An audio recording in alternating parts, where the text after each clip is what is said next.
जनपद जालौन में जिलाधिकारी राजेश कुमार पांडे ने किसानों से रासायनिक उर्वरकों और कीटनाशक दवाओं के अत्यधिक उपयोग को कम कर जैविक खेती को बढ़ावा देने की अपील की है। उन्होंने कहा कि रासायनिक खादों और कीटनाशकों के लगातार उपयोग से मिट्टी की उर्वरा शक्ति प्रभावित हो रही है, जिससे कृषि उत्पादन और भूमि की गुणवत्ता दोनों पर प्रतिकूल असर पड़ रहा है। जिलाधिकारी ने जिले के किसानों को जागरूक करते हुए कहा कि किसान गाय के गोबर एवं गौमूत्र से तैयार किए जाने वाले जीवामृत घोल का अधिक से अधिक उपयोग करें। इससे मिट्टी में मौजूद सूक्ष्म जीव सक्रिय बने रहते हैं, भूमि की उर्वरा शक्ति संरक्षित रहती है और फसलों को प्राकृतिक रूप से पोषण प्राप्त होता है। उन्होंने कहा कि जीवामृत के प्रयोग से फसलें रोगों के प्रति अधिक प्रतिरोधक बनती हैं तथा उत्पादन क्षमता में भी वृद्धि होती है। इससे खेती की लागत कम करने के साथ साथ किसानों को बेहतर आर्थिक लाभ भी मिल सकता है। इस दौरान एक महिला किसान ने भी अपने अनुभव साझा किया। उन्होंने बताया कि उन्होंने अपने खेत पर जीवामृत घोल तैयार करने के लिए विशेष प्लांट स्थापित किया है, नियमित रूप से इसका उपयोग कर रही हैं। इसके अनुसार जैविक खेती अपनाने से फसल की गुणवत्ता में सुधार हुआ है तथा उत्पादन पर भी सकारात्मक प्रभाव पड़ा है। जिलाधिकारी ने किसानों से प्राकृतिक एवं टिकाऊ खेती की दिशा में कदम बढ़ाने का आह्वान करते हुए कहा कि आने वाली पीढ़ियों के लिए भूमि की उर्वरता बनाए रखना हम सभी की जिम्मेदारी है। जैविक खेती न केवल किसानों के लिए लाभकारी है बल्कि पर्यावरण संरक्षण और स्वास्थ्य की दृष्टि से अत्यंत महत्वपूर्ण है। अम्मा क्या नाम है? सोमवती। और ये जीवामृत का ये किस तरीके से कर रही हैं? हमने इस तरीके करा है कि टैंक में गोबर डाला, टैंक में 2 किलो बेसन डाला, फिर गुड़ डालू, गुड़ और गई को मूत डालू और बस पानी छोड़ो, पानी छोड़ के फेंट दो। 40 दिन तक नहीं बोली, 40 दिन चुप रहो। एक कट्टिया और डाली थी, हाँ झूठ नहीं बोलेंगे।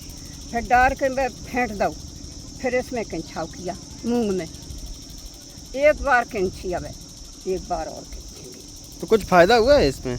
अब फायदा नहीं हुई है साहब, मूंग पटवानी है, चना पबे थे, चना 4 क्विंटल वाई लला और 2 क्विंटल लाहा हो गई जाई में, फिर मूंग बाबी और कर ले। प्राकृतिक खेती करने का वह तरीका है जिसमें जीवाश्म के द्वारा खरपतवार और पोषक तत्वों का प्रबंधन होता है। और इस खेती का आधार मुख्य रूप से हमारे जो देशी नस्ल की हमारी गायें हैं, गोवंश हैं, वो हैं। और उनको हम उनके गोबर से, उनके मलमूत्र से उनका संवेदीकरण करके हम लोग जीवामृत, बीजामृत, घन जीवामृत ये बनाते हैं। और इसके लिए जनपद में पर्याप्त मात्रा में हमारे गोवंश यहाँ उपलब्ध हैं और उन गोवंशों से हमारे जो गोबर मिलते हैं और जो किसानों के द्वारा पोषित गोबर हैं, उनसे इस स्कीम को चलाया जा रहा है।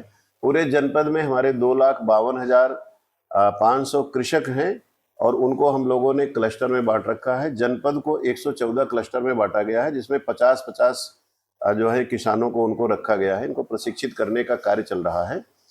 हम लोगों का प्रयास है कि एक उसके क्लस्टर में 50-50 हेक्टेयर छोटे छोटे उसमें हम लोग इसकी खेती करें। और अभी तक लगभग 6,000 हेक्टेयर में प्राकृतिक खेती जनपद में की जा चुकी है और 11,000 किसानों को इसमें अपनाया है।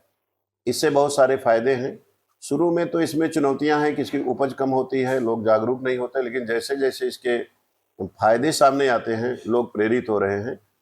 जनपद में इसके लिए पर्याप्त संभावनाएं हैं और उन संभावनाओं को ध्यान में रख के हम लोगों ने 2,52,000 किसानों से अपनी उनकी जोत का एक हिस्सा, ना कि वो संपूर्ण जोत को प्राकृतिक खेती में लाएं, धीरे धीरे 1/4 1/3 करते हुए इसके रकबा को आगे बढ़ाएं।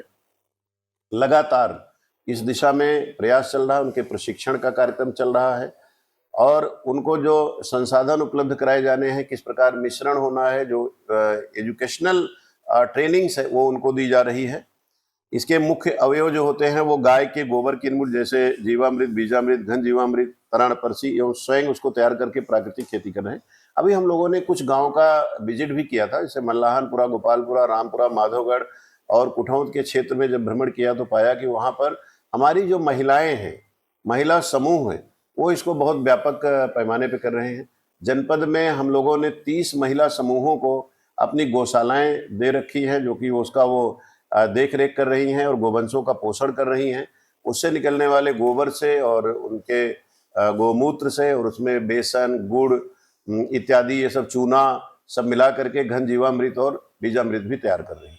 इसके पहले जिले में क्या प्राकृतिक खेती होती थी या नहीं, प्राकृतिक खेती की शुरुआत माननीय प्रधानमंत्री जी और माननीय मुख्यमंत्री जी के आह्वान पर, जो वैश्विक स्थितियां जो बदल रही हैं उनको देखते हुए कि लोगों को निरोग रहने के लिए स्वस्थ अनाज मिले। जालौन से वीरेंद्र सिंह चौहान की रिपोर्ट, TV1 इंडिया न्यूज़।